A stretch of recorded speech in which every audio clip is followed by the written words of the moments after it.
इसीलिए उसमें ज्यादा ये Yes, नहीं sir. है ना। हाँ, तो उसमें सेकेंड टॉपिक जो आपका है, fishes as a method of recycling animal and poultry waste and feed surplus. यानी फिशेज के लिए जो भी कि एनिमल का वेस्ट जैसे डंग हो गया, यूरिन हो गया, या पोल्ट्री का वेस्ट हो गया, पोल्ट्री एक्सक्रीटा हो गया, या उसका जो फीड वेस्ट होता है, जैसे पोल्ट्री खाती है तो फीडर से फीड नीचे गिर जाता है, क्या कहते हैं लिक्विड मटेरियल में उसको, या एनिमल जो फीड खाता है तो वो भी गिरा देता है, लगभग 10% सब बर्बाद करता है ना।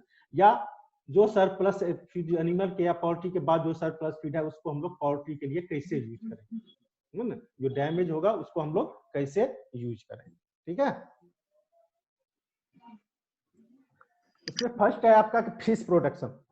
The fish production is a final product of a complex biological cycle which requires, यानी फिश जो है जो अपने बायोलॉजिकल साइकिल का जो है वो कम्प्लेक्स उसका बायोलॉजिकल साइकिल है ना, उसका वो फाइनल प्रोडक्ट है। उसमें उसकी रिक्वायरमेंट क्या क्या होती है, जैसे मिनरल न्यूट्रिएंट है ना, उसको मिनरल्स चाहिए। मिनरल्स उसको कहाँ से मिलता है, जो वाटर में सोलुबल होता है ना, जो कि आपको कहाँ से, किसी रिवर में फिश है या पॉन्ड में फिश है तो वहां पर पानी कहाँ से आता है। विभिन्न स्पीकर ऑन करो यार, कम से कम स्पीकर ऑन कर लो। हेलो, बारिश से आता है पानी। बारिश से आता है, या जानवर उसमें नहाने धोने के लिए जाता है उस सब से आता है। उससे क्या होता है कि जो रेनफॉल बोलते हैं, या क्या करते हैं, जमीन से पानी रिवर में जाता है तो उसमें साथ बहुत सारे न्यूट्रिएंट को अपने साथ भाग ले आता है, जिससे कि न्यूट्रिएंट वाटर में डिजोल्व होता है, उससे उसको फिश को मिलता है। सेकेंड है प्लांट प्रोडक्शन, ठीक है ना, कहते ग्रीन वेजिटेशन ट्रांसफॉर्म और inorganic substance into organic matter by photosynthesis. यानी जो भी न्यूट्रिएंट जाता है वाटर के थ्रू, यानी रेनफॉल से या एनिमल से जो कुछ भी, या डंक से जो कुछ भी है, उससे जो है प्लांट के थ्रू जो आता है पानी में, उसको क्या करता है प्लांट एब्जॉर्ब करता है, इनऑर्गेनिक फॉर्म में होता है, और फोटोसिंथेसिस के द्वारा उसको ऑर्गेनिक फॉर्म में वो कन्वर्ट कर देता है। ठीक है, उसके बाद क्या है, इंटरमीडिएट एनिमल कंजप्शन। ठीक है, यानी सब प्लांट है, प्लांट को डायरेक्ट फिश तो खाएगा नहीं, छोटे छोटे फिश होते हैं, जू प्लैंक्टन होते हैं, जैसे फाइटोप्लैंक्टन हुआ, उसको जू प्लैंक्टन खाएगा, जू प्लैंक्टन को थोड़ा स्मॉल फिश खाएगा, स्मॉल फिश को लार्ज फिश खाएगा, तो ये साइकिल यहाँ तक चलती रहती है। फोर्थ है आपका reduction by bacteria through deposition of all dead components of organic matter, may be it will be plants और animal and their integration in the biological cycle. यानी जो भी प्लांट और एनिमल जो डेड होता है, यानी जो फाइटोप्लैंक्टन होगा, जो भी एक्वेटिक प्लांट्स होगा या एनिमल्स होगा, जैसे वो मरेगा उसका डिकम्पोजिशन होगा बैक्टीरिया के थ्रू, जब डिकम्पोजिशन होने के बाद जो है फिर वो बायोलॉजिकल साइकिल में फिर वो न्यूट्रिएंट्स में कन्वर्ट होगा, फिर उससे प्लांट प्रोड्यूस होगा, प्लांट को जो प्लैंक्टन या स्मॉल फिशेज खाएगा, फिर उसको लार्ज फिश खाएगा, फिर उसकी डेथ होगी, फिर ये साइकिल रिडक्शन होगा, ये साइकिल चलते रहेगी। ठीक है ना, इस चीज में कोई दिक्कत तो नहीं। Yes. हाँ ठीक, नहीं सर, यस सर। हम बीच बीच में बोलते रहो यार, तो हमें भी लगता है कि हाँ हम लोग डिस्कस कर रहे जी हैं। सर। हाँ, कहते production of fish pond depends on production of aquatic vegetation which in turn is dependent on nutrient found in the pond. कह रहा है कि फिश पॉन्ड में फिश का जो भी प्रोडक्शन होगा वो डिपेंड करता है कि उसमें प्लांट्स क्या है ना, और प्लांट्स को न्यूट्रिएंट क्या मिल रहा है। प्लांट्स को न्यूट्रिएंट मिलेगा तभी वो फोटोसिंथेसिस द्वारा वो फूड तैयार करेगा, उसको फिर जू प्लैंक्टन खाएगा, फिर स्मॉल फिश खाएगा, और फिर लार्ज फिश का प्रोडक्शन होगा। ठीक है ना, first necessary to, yes sir. तो कहने का वो डिपेंड करता है कि एक्वेटिक वेजिटेशन क्या है, पानी में रहने वाले पेड़ पौधे क्या है, छोटे पेड़ की बात नहीं करें, छोटे छोटे पौधे है ना, तो कहने उसके लिए क्या है बहुत जरूरी है, सबसे पहले उसको ग्रोथ करना है ना। It is desirable to increase the population of cultivated fish by giving the greater quantity of natural food. यानी कहने का मतलब है कि जो भी फिश की प्रोडक्शन बढ़ाना है तो उसको हम लोग जितना हो सके नेचुरल फूड दें, है ना, क्योंकि नेचुरल फूड में क्या होता है ना कि वेरियस टाइप का न्यूट्रिएंट्स होता है, मिनरल्स होता है, विटामिन होता है, कार्बोहाइड्रेट होता है, प्रोटीन होता है, वेराइटी का होता है ना। तो नेचुरल फूड है, नेचुरल फूड उसको कहाँ से मिलेगा, वो वेजिटेशन से, एक्वेटिक वेजिटेशन से मिलेगा, एक्वेटिक प्लांट से मिलेगा, स्मॉल फिश से मिलेगा। ठीक है ना, यस सर। तो ये चीज था आपका जनरल। उसमें आता है recycling animal and poultry waste for fishes, है ना। अब जैसे आप पता है कि हम लोग यहाँ पोल्ट्री और एनिमल कितने हैं, तो हमारे पास उसका डंक का जो कहने का मतलब है कि पूरा हम रिजर्वायर है, बहुत डंक है हम लोगों के पास। और फिश के लिए बहुत चीप न्यूट्रिएंट है, सस्ता, है ना, लो कॉस्ट न्यूट्रिएंट है ना। जनरली हम लोग क्या करते हैं, मान लो कि फिश पर पाउंड में फिश प्रोडक्शन करते हैं, जब फिश प्रोड्यूस करेंगे तो क्या होगा, हम लोग फॉर्मुलेटेड फीड देते हैं, यानी फिश फीड देते हैं, क्योंकि हायर प्रोडक्शन हो। फिश फीड देने से क्या होगा, हमें कॉस्ट बढ़ जाता है ना। और जब कॉस्ट बढ़ जाएगा तो ऑटोमेटिक है कि हमें इनकम कम होगी। तो हम कह रहे हैं कि हमें सस्टेनेबल एक्वाकल्चर फिर develop adopting integrated fish farming, यानी हम चाह रहे हैं कि हमारा कॉस्ट भी कम हो, हमारा प्रोडक्शन भी ऑप्टिमम हो, मैक्सिमम ना हो लेकिन ऑप्टिमम हो, हमारे क्लाइमेट को भी हार्म नहीं पहुंचाए, है ना। तो उसके लिए हम लोग इंटीग्रेटेड फिश फार्मिंग करते हैं, जैसे हुआ पोल्ट्री कम फिश फार्मिंग, नीचे फिश रहेगा ऊपर पोल्ट्री फार्म रहेगा, उसका जो भी एक्सक्रीटा होगा वो पॉन्ड में जाएगा, फिश को उसका न्यूट्रिएंट मिलेगा, एक्वेटिक प्लांट्स को या फिश को जो भी है। या डक कम फिश फार्मिंग, डक के साथ फिश फार्मिंग करेंगे, या राइस के साथ पैडी फील्ड में राइस पे फिश फार्मिंग करते हैं, है ना। उससे फायदा होता है कि जो भी न्यूट्रिएंट हम उसमें डालते हैं पैडी फील्ड में, उससे उसको मिल जाता है ना। दूसरा इससे दूसरा बेनिफिट क्या होता है, फिश से, फिश रहेगा पैडी फील्ड में, इधर उधर घूमेगा तो क्या होगा, खेत की जो होता है वीडिंग हो जाता है, यानी कमैनी जिसको बोलते हैं, है ना। तो टिलेज बढ़ जाती है, यानी एक प्लांट जो है पैडी का प्लांट है, यदि वहां पर फिश है उस खेत में तो क्या होगा, 1 से 10 हो जाएगा, टिलेज जिसको बोलते हैं। एक प्लांट पैडी फील्ड में क्या होता है, एक धान लगाते हैं उसमें से 10 गुच्छा निकलता है ना जी। हेलो, तो फर्क integration fish with live stock sustainable aquaculture animal husbandry. तो कहने का मतलब है कि फिश को हम इंटीग्रेट करें लाइव स्टॉक के साथ या पोल्ट्री के साथ, है ना। और ये सबसे अच्छा उपाय है कि हम पोल्ट्री मैन्यूर या कैटल मैन्यूर को कैसे हम यूज करें, या तो डायरेक्टली यूज कर सकते हैं या प्रोसेस कर इनडायरेक्टली यूज कर सकते हैं। पोल्ट्री वेस्ट, उसमें कैटल वेस्ट और पोल्ट्री वेस्ट में क्या डिफरेंस है, कैटल वेस्ट में क्या होता है, फाइब्रस ज्यादा होता है, उसमें एनर्जी ज्यादा होती है। पोल्ट्री फीड में क्या होता है, पोल्ट्री सिंपल स्टोमैक है, उसको अच्छी क्वालिटी का फीड मिलता है, उसका एलिमेंट्री कैनाल का लेंथ जो होता है बहुत ही कम होता है, यानी उसके बॉडी का जो है ना 6 टाइम ही होता है ना। लेकिन कैटल में बहुत ज्यादा होता है, कम्प्लेक्स होता है। तो जैसे ही alimentary canal digestive system short होगा तो क्या होगा, भोजन जो भी वो फूड खाएगा वो जल्दी बाहर निकल जाएगा, और जो जल्दी बाहर निकलेगा तो क्या होगा, बहुत सारे अनडाइजेस्टेड रहेगा, है ना।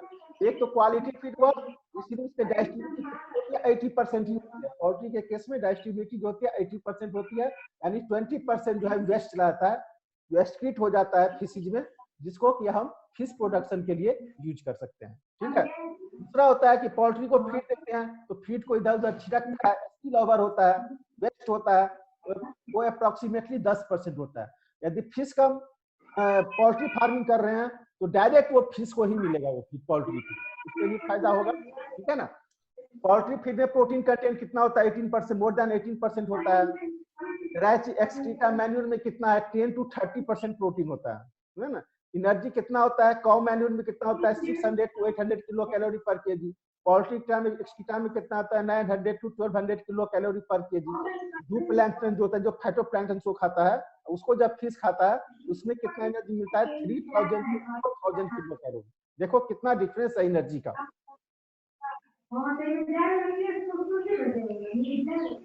Annual production of nutrients in various animal waste, यानी एनुअल प्रोडक्शन डिफरेंट स्पेसीज से कितना होता है। जैसे बॉयलर यदि केज सिस्टम में पालते हैं तो प्रोडक्शन पर साल के पर ईयर कितना होता है, 4 kg हो जाता है। बॉयलर लीटर यदि डीप लीटर सिस्टम में करते हैं तो 6.8 kg होता है।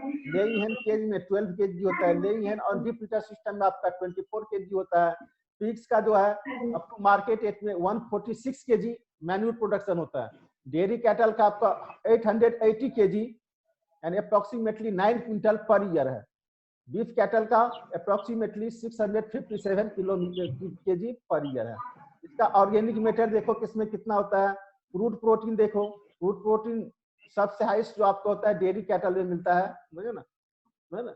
अब 1.2% है आपका बॉयलर में, 1.2 to 1.7%, 3.4 आपका लेयर में है, इसमें 26% है, डेयरी कैटल में है 132% और बीफ कैटल में इतना है। टीडीएन एनर्जी देखो कितना है ना।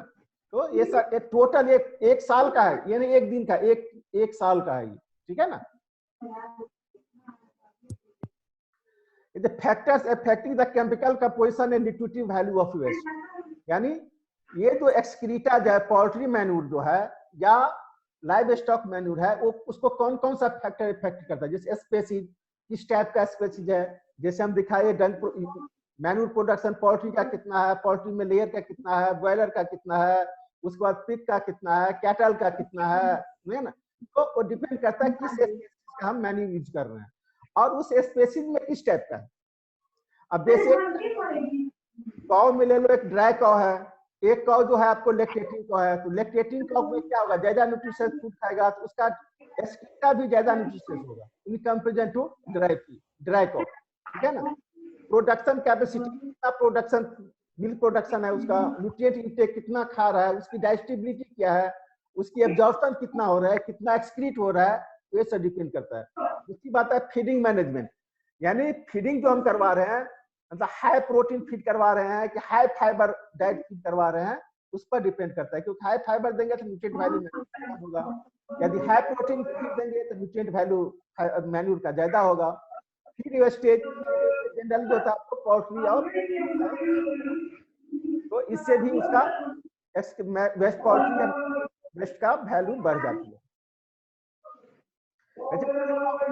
कंपोजिशन ऑफ, जैसे हम बताए कि कितना होता है, उसका क्या प्रोटीन क्वांटिटी क्या होता है, फाइबर कितना होता है, एनर्जी कंटेंट क्या होता है, वो हुआ। Waste management and disposal system, अब है कि उसको मैनेज कैसे कर रहे हैं, जो भी ये डंग है या मैन्यूर है या पोल्ट्री वेस्ट है, पोल्ट्री मैन्यूर है, उसको हम लोग कैसे मैनेज कर रहे हैं, उसको यूरिन के साथ मिक्स हो रहा है कि सेपरेटली उसको कलेक्ट करके हम उसको कंपोस्ट बना रहे हैं, कंपोस्ट बना के तब हम यूज कर रहे हैं या डायरेक्टली यूज कर रहे हैं, कच्चा ही यूज कर रहे हैं, उस पर होता है। सेवेंथ आपका bedding and other added material, अब जैसे कि कैटल सीड है तो एनिमल को रात में बेडिंग देते हैं तो बेडिंग के साथ मिक्स हो जाएगा मैन्यूर, तो उसकी न्यूट्रिटिव वैल्यू कम हो जाएगी। तो बेडिंग जो है पैडी एक्स्ट्रा है या हीट एक्स्ट्रा है, उसकी न्यूट्रिटिव वैल्यू बहुत ज्यादा नहीं होती है, या उसमें मिट्टी मिल गया, सॉइल मिल गया या सैंड मिल गया, यूरिन मिल गया, तो उसकी न्यूट्रिटिव वैल्यू कम हो जाती है। और सबसे है इन्वायरमेंटल फैक्टर, है ना, इन्वायरमेंटल फैक्टर है, गर्मी ज्यादा है तो डंग का मॉइस्चर कम हो जाएगा, या क्या कहते हैं विंटर है तो क्या होगा, एनिमल फीड ज्यादा खाएगा, समर में कम खाएगा, है ना, ये सारे फैक्टर इसको भी इफेक्ट करता है कि कितना मैन्यूर प्रोडक्शन होगा, यानी मैन्यूर प्रोडक्शन कितना होगा, उसकी कंपोजिशन।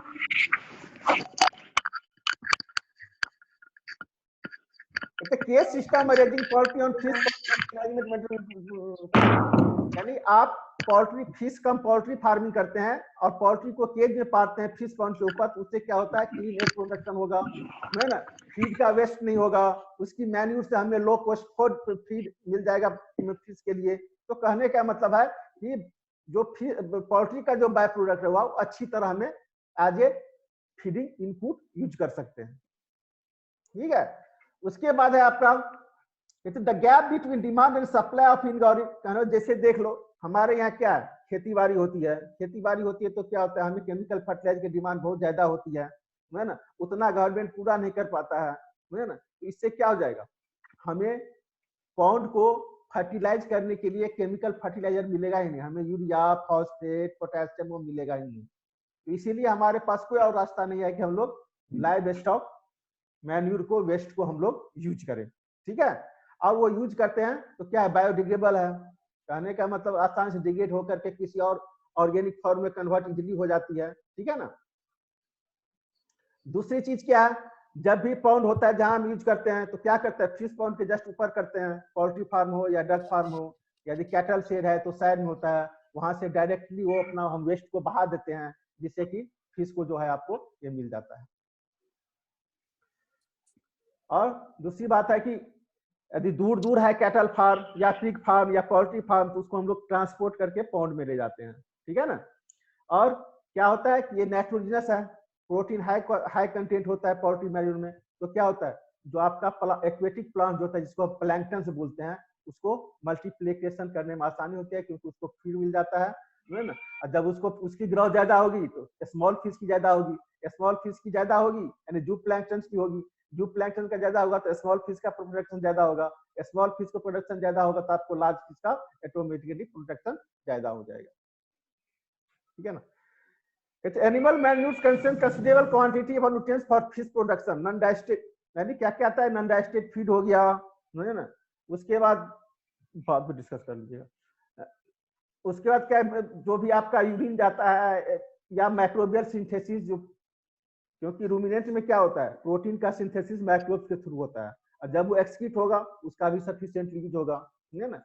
तो इसको हम रिजिड कहने तो बहुत हद तक हम लोग पोल्ट्री फीड के कॉस्ट को हम लोग कम कर सकते हैं। ठीक है। दूसरी बात होता है कि पोल्ट्री का मैन्यूर क्या होता है, बहुत फाइन होता है, यानी डाइजेस्टेड होता है तो बहुत फाइन होता है, उसको हम लोग ड्राई करके फाइन पार्टिकल बना सकते हैं, लेकिन कॉव में क्या होता है नहीं कर सकते हैं, इसीलिए उसको रिपीटेड ग्राइंडिंग करना पड़ेगा, है ना, जिससे कि वो अच्छी तरह डिकम्पोज हो जाए, है ना। Animal manure is applied either fresh और अनट्रीटेड और आफ्टर कंपोस्टिंग, यानी एनिमल का जो कॉडंग है या मैन्यूर है उसको आप डायरेक्टली आप पॉन्ड फिश पॉन्ड में डाल सकते हैं, या उसको ट्रीट करके डाल सकते हैं, ड्राई करके डाल सकते हैं, फ्रेश पाउडर बना कर सकते हैं, या कंपोस्ट में सब डालिए। ठीक है ना। कहते application of fresh untreated manure waste to feed pond has given yield, यानी जब अनट्रीटेड यानी रॉ मैन्यूर डालते हैं तो यील्ड तो बढ़ जाता है, लेकिन ज्यादा चांस क्या हो जाती है, एल्गल ब्लूम, देखते हो पानी में हरा हरा पूरा छा जाता है, वो एल्गल ब्लूम है ना। जैसे ही एल्गल ब्लूम होता है तो वाटर में ऑक्सीजन की कमी हो जाती है, जब वाटर में ऑक्सीजन की कमी होगी तो फिश को ऑक्सीजन नहीं मिलेगा, तो फिश को हार्म होने की चांसेस, मोर्टेलिटी होने की चांसेस होती है।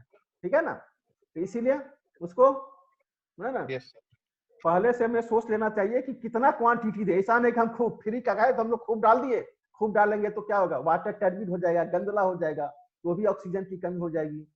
सनलाइट पेनिट्रेट नहीं करेगा तो जो एक्वेटिक वेजिटेशन जो पॉन्ड के बॉटम है उसका ग्रोथ नहीं होगा। ये सारे चीज को हमें देखना चाहिए।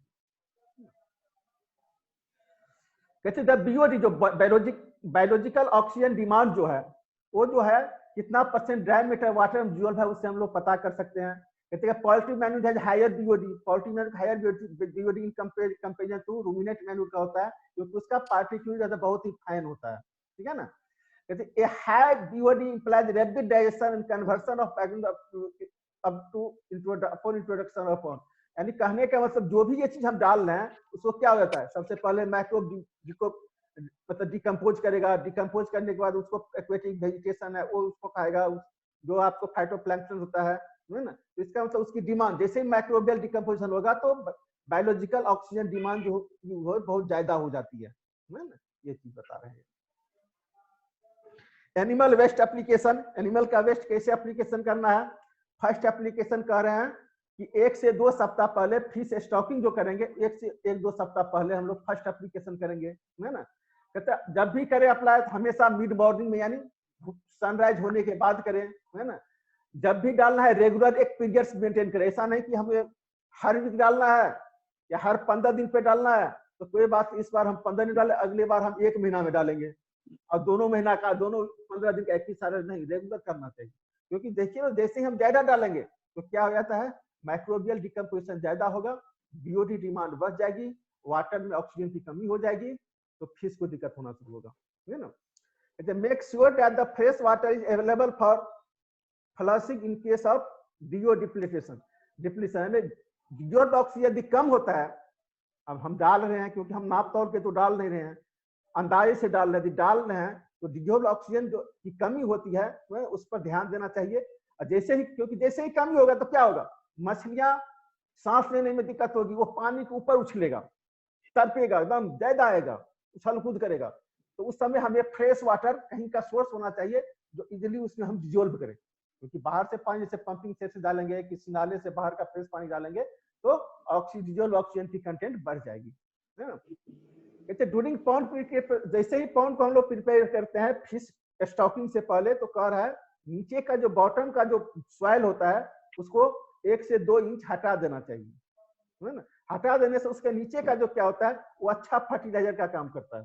जैसे हम लोग खेतों को प्लाउइंग क्यों करते हैं, बिना प्लाउइंग के ही हम खेती कर लेंगे क्योंकि उसकी फर्टिलाइजेशन कैपेसिटी बढ़ जाती है सॉइल की, है ना। वाटर क्वालिटी मैनेजमेंट, है ना। अब पॉन्ड में हम लोग एनिमल वेस्ट या पोल्ट्री वेस्ट यूज कर रहे हैं तो वाटर की क्वालिटी कैसे मेंटेन की जाए, ठीक है ना। कहते हैं मैन्यूर, जैसे मैन्यूर हम ज्यादा डालेंगे तो क्या होगा, माइक्रोबियल डिकम्पोजिशन ज्यादा होगा, बायोलॉजिकल ऑक्सीजन डिमांड वाटर की बढ़ जाएगी, है ना। तो वाटर में क्या होगा, ऑक्सीजन की कंटेंट, डिजोल्व ऑक्सीजन कंटेंट कम हो जाएगी। कैसे पता चलेगा, indicator of low dissolve oxygen, मछलियां गैस पी, गैस पानी में गैस बबल निकलेगा, बुलबुले निकलेगा, वाटर बॉडी स्टर्बी टाइप का हो जाएगा, पानी से बैड स्मेल आएगा। इससे हम पहचानते हैं कि पानी में डिजोल्व ऑक्सीजन की कंटेंट जो है कम हो गई है। उसके लिए क्या उपाय कर सकते हैं, क्या रिमेडियल मीजर है, कहते हैं कि मैन्यूरिंग करना बंद कर देंगे, अब और मैन्यूर नहीं डालें, ठीक है ना। फ्रेश पानी डालेंगे, जैसे बोले पंपिंग सेट से फ्रेश पानी डालिए, या किसी नाले से डालिए, या कहीं और जगह से फ्रेश पानी लाइए, है ना। दूसरी बात क्या करते हैं कि पानी को स्टीर करेंगे, चलाएंगे, या पानी पर लाठी पटकना, डंडा पटकना, है ना। इससे क्या होता है कि पानी में ऑक्सीजन कहाँ है, पानी के ऊपर है, हवा में है, वो उसमें डिजोल्व होगा। आप स्टीयरिंग कीजिए या एरिएशन कीजिए, है ना। जैसे क्या होता है, आप देखते हो कि घर में हम लोग जो है ये क्या बोलते, एक्वेरियम रखते हो, एक्वेरियम रखते हो तो क्या उससे बबल मछली ला के बबल चलाते रहते हो ना। हेलो, हेलो, हाँ क्यों चलाते हैं, कभी ध्यान दिए हो, मशीन लगा करके उसको रहते हैं, क्योंकि वो ऑक्सीजन कंटेंट उससे बढ़ाएगा पानी में, एयर करता है, हाँ इसीलिए। एयर एयर एयर जाता है सर, उससे एयर जो होता है, ऑक्सीजन हाँ बढ़ता है सर। हाँ, तो वाटर में ऑक्सीजन की कंटेंट बढ़ जाता है, डिजोल्व ऑक्सीजन की, इसीलिए वो करते रहते हैं। तो वही कह रहे हैं, या तो हम मैन्यूरिंग करना बंद करेंगे, दूसरा है कि फ्रेश वाटर उसमें करेंगे, तीसरा स्टीयरिंग करेंगे, चाहे लकड़ी से करो, चाहे उसमें नाव चलाओ, चाहे जो कुछ भी करो। जैसे आप कभी कभी देखते हो पुराने गांव सब में क्या होता है, हमारे पास बेल होता है, पानी पीने का कुआं होता है, उससे मछली डाल देते हैं ना जी। Yes hello, sir. हाँ क्यों डालते हैं कि मछली हमेशा चलते फिरते रहेगा, तो वाटर स्थिर होते रहेगा, तो उसमें ऑक्सीजन डिजोल्व होते रहेगी, तो पानी का क्वालिटी ठीक रहेगा, है ना।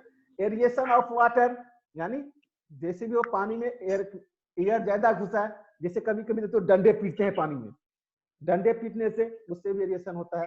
ये सब तरीका करके हम डिजोल्व ऑक्सीजन के कंटेंट को हम बढ़ा सकते हैं, ठीक है। तो ये था आपका recycling of animal and poultry waste, ठीक है। इसमें कहीं कोई दिक्कत है? नहीं सर। नहीं दिक्कत है, ठीक है, ठीक है। तो